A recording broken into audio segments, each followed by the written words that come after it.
할렐루야. 오늘은 교회 절기로 맥주 감사주일입니다. 그리고 26년도 첫 번째 주일, 7월의 첫 번째 주일. 전반기 6개월이 벌써 다 지나가고 이제 후반기가 시작되는 첫 번째 주일이 오늘입니다. 그래서 첫 번째 주일을 시작하면서 지난 전반기에 대한 감사의 마음을 담아서 맥주 감사주일을 지키고 있는데, 여러분 지난 반년 동안 감사했습니까?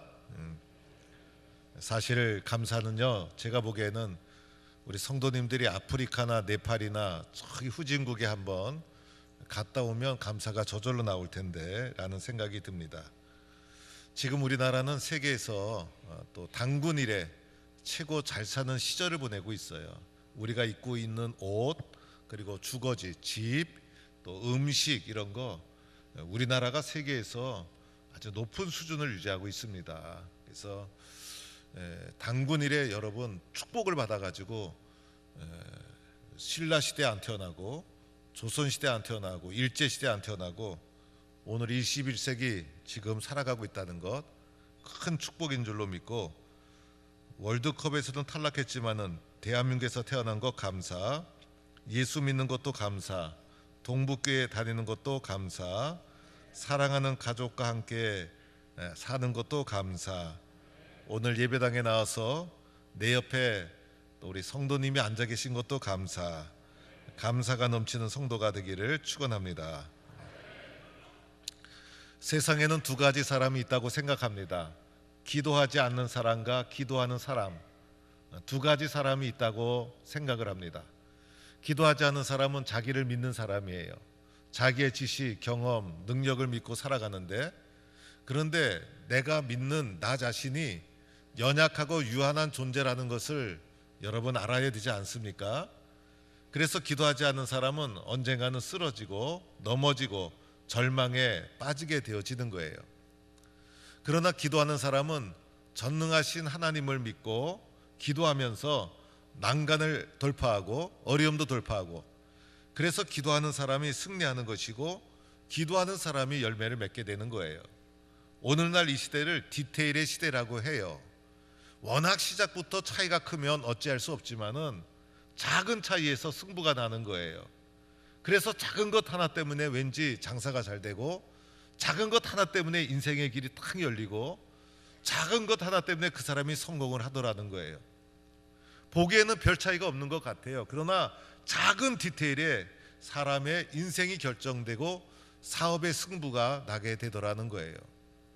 기도하는 사람과 기도하지 않는 사람, 겉으로 보기에 무슨 차이가 있습니까? 아무런 차이 없어요.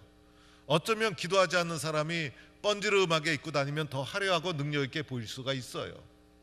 그러나 보이지 않는 그 기도를 하는가 기도하지 않는가의 그 작은 차이가 인생을 결정하고, 그리고 기도하는 사람이 결국은 승리하고 성공하고 또 위대하고 훌륭한 사람은 기도하지 않는 사람이 없어요. 하나님이 기도하는 사람을 통하여 세상을 변화시키고 있다는 것을 우리는 기억해야 되는 거예요. 오늘 읽은 누가복음 11장에 예수님의 기도에 대한 가르침이 있는데, 예수님은 늘 기도하셨어요. 여러분, 예수님도 기도하셔서 사역을 감당하신 거예요. 예수님이 기도하지 않고 저절로 하신 것이 아니었어요. 그래서 예수님이 늘 끊임없이 기도하고 오늘도 기도하고 늘 큰 일을 앞에 두고 기도하고, 이 제자들이 옆에서 기도하시는 예수님의 모습을 보니까 예수님의 모든 능력과 힘이 기도에서 나오는 거예요. 그래서 예수님께 예수님 기도를 좀 가르쳐 주세요. 예수님께 기도를 가르쳐 달라고 요청하는 거예요. 그래서 우리들은요, 기도를 하더라도 내 멋대로 기도한다고 그게 기도가 아니에요. 예수님이 가르쳐 주신 기도를 하는 거예요. 그것이 기독교인이고, 그래야 기도의 수준도 높아지고 내용도 좋아지고.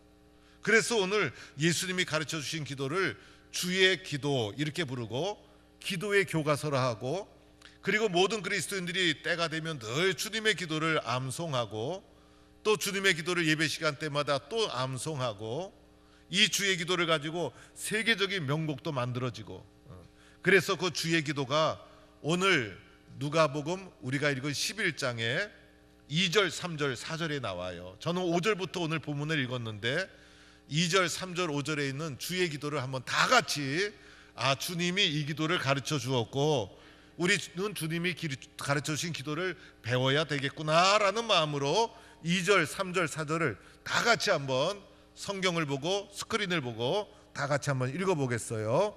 시작. 예수께서 이르시되 너희는 기도할 때 이렇게 기도하라. 아버지여 이름이 거룩히 여김을 받으시오며 나라가 임하시오며 우리에게 날마다 일용할 양식을 주시옵고 우리가 우리에게 죄 지은 모든 사람을 용서하오니 우리 죄도 사하여 주시옵고 우리를 시험에 들게 하지 마시옵소서 하라. 이렇게 예수님이 기도를 다 가르쳐 주신 거예요. 그런데 오늘 저는 예수님의 이 기도의 내용을 여러분에게 전달하고자 하는 것이 아니라 그 이후에 나오는 5절 예수님의 기도의 내용을 딱 말씀해 주신 후에 이 기도를 어떻게 해야 되는지 기도의 자세, 기도의 태도, 기도의 방법을 5절 이하에 쫙 말씀해 주셨는데 그 기도의 태도에 대해서 제가 여러분에게 오늘 말씀드리고자 하는 거예요. 오늘 예수님의 기도에 대한 태도를 말씀하면서 제자들에게 설득력 있게 제자들에게 전달하기 위해서 비유, 이야기를 통해서 말씀해 주세요. 그래서 이야기를 쫙 살펴보니까 한밤중에 친구가 찾아왔다는 거예요. 그리고 갑자기 문을 딱 두드리는 거예요. 한밤중에 찾아온 친구가 갑자기 근데 이 찾아온 친구가 하는 얘기가 우리 집에 갑자기 친구가 밤늦게 찾아왔는데 그 친구가 대접할 먹을 것이 없어서 그러니 문을 두드리면서 좀 먹을 거 오늘 본문에는 떡 3덩이로 나와요. 떡 3덩이를 좀 구워달라 이렇게 문을 두드리면서 밤늦게 요청을 하더라는 거예요. 오늘날에는 이것이 우리 문화하고 잘 안 맞지만은 오늘날엔 호텔도 있고 음식점도 다 있고 알아서 처리하지만은 당시에는 이런 게 있었겠습니까? 그래서 고대 근동 지역에서는 손님 접대하는 것이 소중한 아주 의무였어요. 의무. 그래서 손님을 접대하지 않으면 아주 못된 인간이 되고 마는 거예요. 그래서 이 손님을 접대하는 것을 소홀히 하지 않아야 되는데 그런데 문제는 어떻게 된 거였어요? 밤늦게 찾아왔다는 거예요. 밤늦게 찾아왔는데 먹을 것은 없고 할 수 없이 옆집에 가서 두들겼는데 믿고 친구라고 두들겼는데 이 친구가 하는 말이 야 나를 괴롭게 하지 말아라. 이 시간 이렇게 늦게 찾아오면 어떡하느냐. 우리 가족 다 잠자리에 들었다. 내게 줄 것 없다라고 하면서 친구가 거절을 한 거예요. 이 거절을 당하고 나니까 손님 접대를 하지 못하는 난처한 입장에 빠지고 만 거예요. 그러면 어떻게 됩니까? 여러분 포기해야 됩니까? 그런데 오늘 예수님이 해주신 말씀이 포기하지 않고 이 친구가 친구야 아무리 밤이 늦었어도 좀 너 믿고 왔는데 좀 구워달라. 졸라대고 매달리고 끈질기게 매달려서 이제 마침내 친구로부터 이제 원하던 음식을 받았다는 오늘 이야기가 예수님이 해주신 이야기였어요.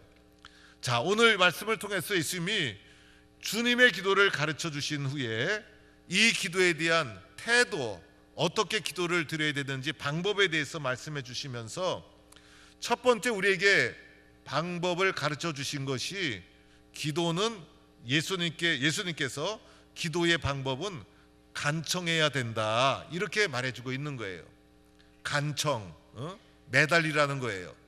그래서 오늘 이 8절에 보니까 내가 너에게 말하노니 비록 벗됨으로 인하여서는 일어나 주지 아니할지라도 그 간청함 때문에 그 간청함을 인하여 요구대로 주리라.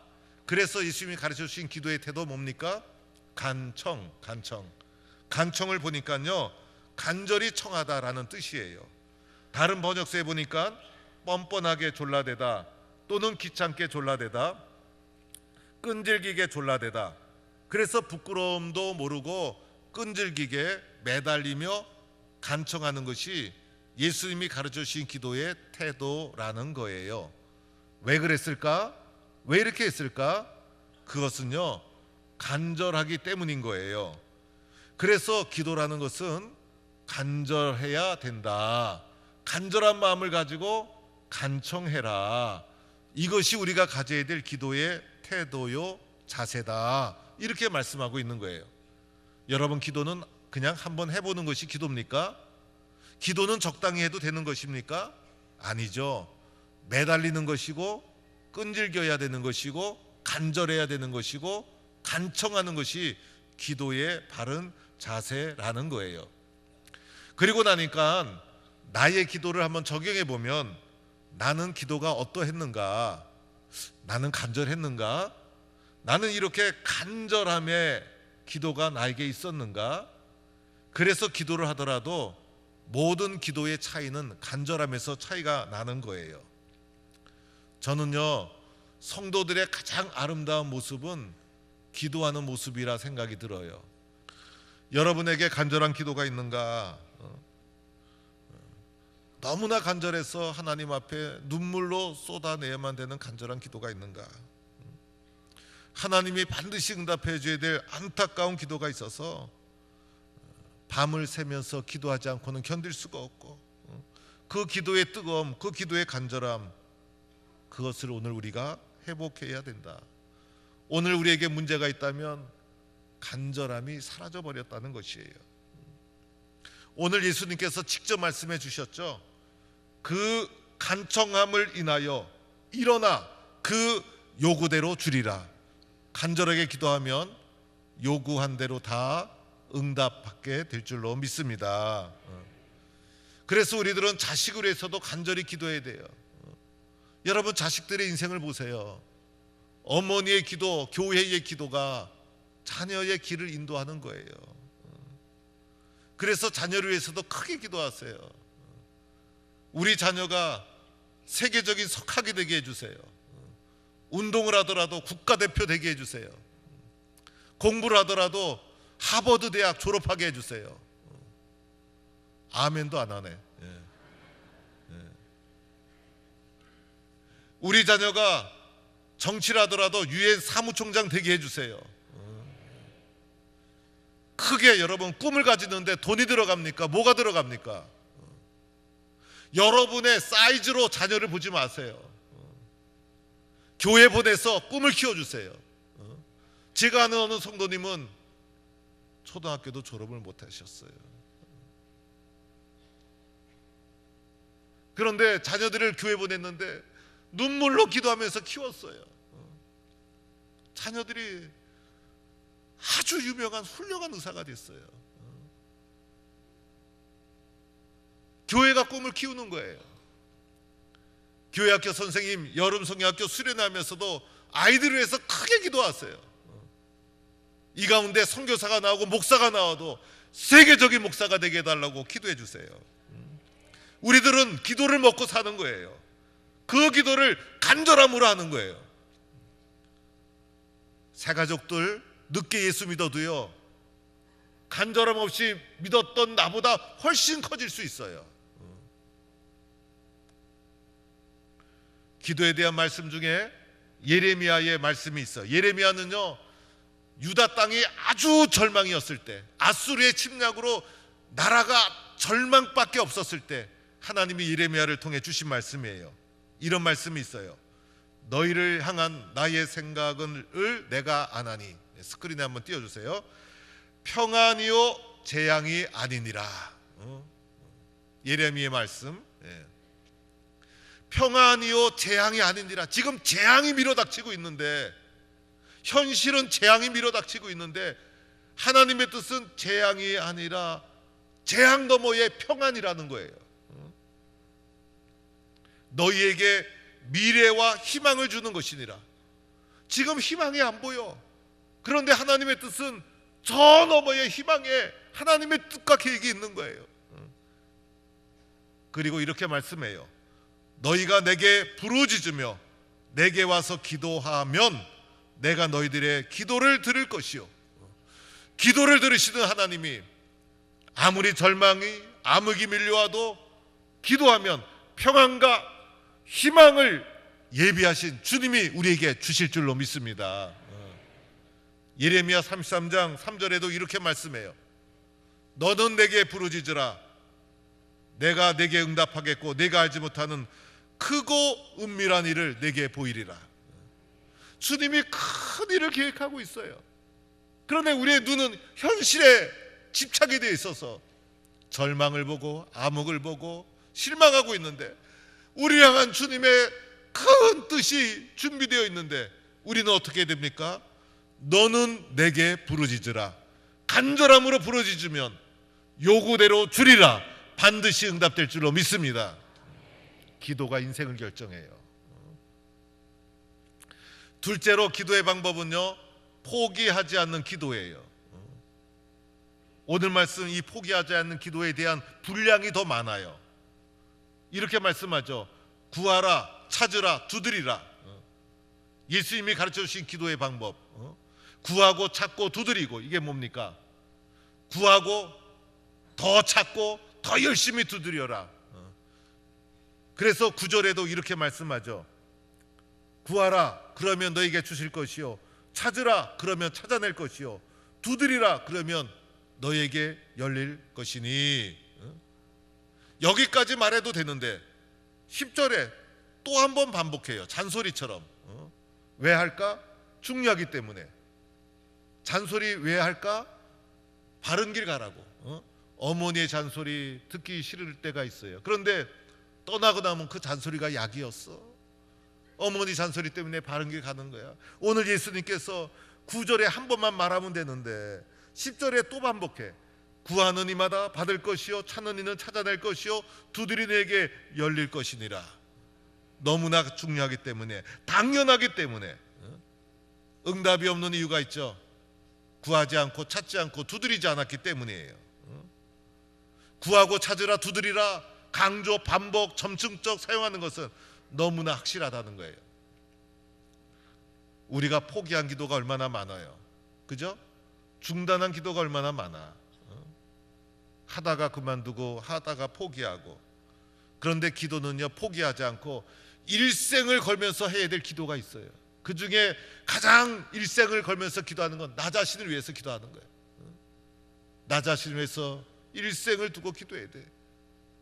그리고 또 하나는 자녀를 위해서 일생을 걸고 기도해야 돼. 절대로 포기하지 않고 기도하면 반드시 응답되는 거예요. 어떤 분은 늘 기도하는 것마다 다 응답이 되었대요. 이유를 물어보니 응답될 때까지 기도했다는 거예요. 그래서 포기하지 않는 기도, 이것이 예수님이 가르쳐 주신 기도의 방법이라는 거예요. 포기하지 않고 기도하면 반드시 응답될 줄로 믿으시면 아멘 하시기 바랍니다. 그렇게 기도하는 거예요. 응답이 확실하다는 것을 강조하기 위해서 예수님께서 11절 이하에 또 비유의 말씀을 해주시는데, 육신의 아버지가 자식들에게 생선을 달라 하는데 뱀을 주고 알을 달라 하는데 정갈을 주겠느냐. 여러분, 육신의 아버지는요, 그래도 인간이야. 인간이어서 유한한 인간이고 죄 아래에 있는 인간이고, 우리 인간 속에는 뭐가 있냐면 악이 있어요. 그런데 육신의 아버지도 지 자식은 좋아서 자기 자식이 아버지 생선 먹고 싶어요, 고등어 먹고 싶어요 하는데 자식에게 오늘은 고등어 없다, 오늘은 아빠가 준비한 게 있는데 자 뱀이다 하면서 뱀을 줄 아버지가 있습니까? 아버지 오늘은 계란 후라이 또 삶은 계란 먹고 싶어요 하는데 아버지가 보더니 애야 오늘 계란은 없고 오늘 아버지가 준비한 게 있는데 정갈, 오늘이 말이 정갈이지 오늘 우리에게 적용해 보면 벌레. 우리 오늘 특송할 우리 교회 학교 우리 요 팀이 있는데 아빠가 계란 달라고 했는데 벌레를 갖다 주면 좋아요 안 좋아요? 안 좋아. 아동학대로 고발당해 아빠가. 아빠가 집에서 쫓겨나. 도리어 달라 그러면 생선이 뭐예요? 계란이 뭐예요? 생선도 더 좋은 거. 신발도 더 좋은 거. 옷도 더 좋은 거 사주고 싶어 하는 것이 육신의 아버지의 마음인데, 하물며 좋으신 하나님 하늘 아버지께서 자녀된 우리가 구할 때 우리 하나님이 시시한 거 줄까요? 우리 하나님이 째째한 거 줄까요? 우리 하나님이 정갈 줄까요? 뱀을 줄까요? 여러분, 우리 하나님은 가장 좋은 거를 주시는 분이신 줄로 믿으시기 바랍니다. 하나님이 좋은 걸 주시는 거예요. 육신의 아버지도 좋은 걸 주는데, 그래서 가장 좋은 것이 무엇인고 봤더니 너희 하늘 아버지께서 구하는 자에게 가장 좋은 금도 아니고 다이아몬드도 아니고 무엇을 주십니까? 성령을 주신다. 그런데 솔직히 저는 금이 더 좋아. 여러분, 금이 좋아요? 성령이 좋아요? 성령이 좋으시다고 얘기하는 분은 목소리가 작고, 금이라고 말하고 싶은데 말하지 않은 분은 입 다물고 계신 거야. 금이 좋죠?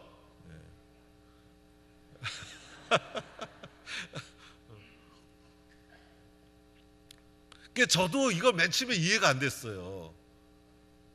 그런데 가만히 묵상해 보니 성령을 저는 이렇게 해석했어요. 여러분, 이런 말이 있죠.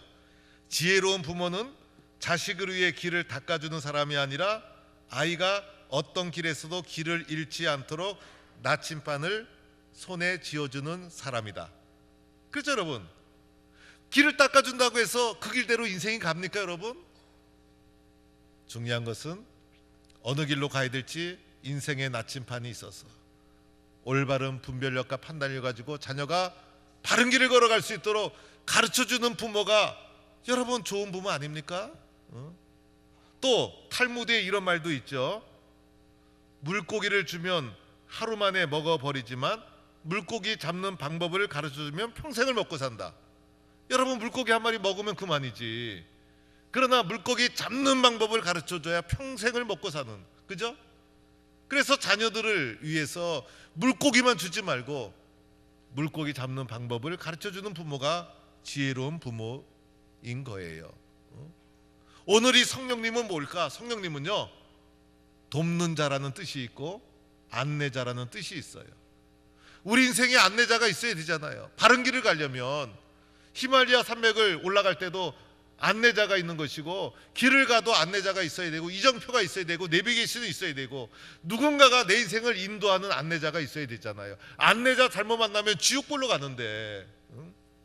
그래서 성령님은 우리의 인생을 지혜롭게 잘 안내를 해주셔서 끈질기게 기도하게 하시고, 포기하지 않고 기도하게 하시고, 간절하게 기도하게 하시고, 바른 길을 분별하여 걸어가게 하시고, 여러분, 이것이 인생의 가장 큰 축복 아닙니까? 그래서 우리 하나님은 우리들에게 가장 좋은 것 누구를 주십니까? 성령님. 이 성령님과 동행하면 길을 잃지 않고 어려움이 있어도 이겨나가 좋은 길, 바른 길을 걸어가게 되고 마침내 축복의 사람으로 살아가게 되는 거예요. 그래서 성령님과 함께 걸어가는 길이 가장 큰 은혜요, 가장 큰 축복의 길인 줄로 믿습니다. 오늘 맥주감사주의를 맞이했는데 여러분, 간절한 기도 그리고 포기하지 않는 기도로 달려갈 수 있기를 바랍니다. 가장 좋은 것은 성령님과 동행하는 성도가 되는 거예요. 그래서 감사와 축복의 주인공이 되는 거예요. 오늘 우리가 이렇게 살아가는 것은 간절한 기도가 있었기 때문에, 포기하지 않는 기도가 있었기 때문에 오늘도 우리는 그 길을 힘차게 걸어가는 거예요. 축복의 주인공이 되는 모든 성도가 되기를 바라고, 오늘 특별히 새가족으로 등록하신 분들, 그리고 지난해부터 새가족이 되어서 교회에 정착하기가 얼마나 어려운지, 여러분 옆에 있는 분 새가족 같으면 무조건 VIP로 잘 모셔야 돼요. 그래서 우리 교회는 모든 분들이 성령님의 인도에 따라 축복의 삶을 살아가는 성도가 되기를 주의 이름으로 간절히 축원합니다.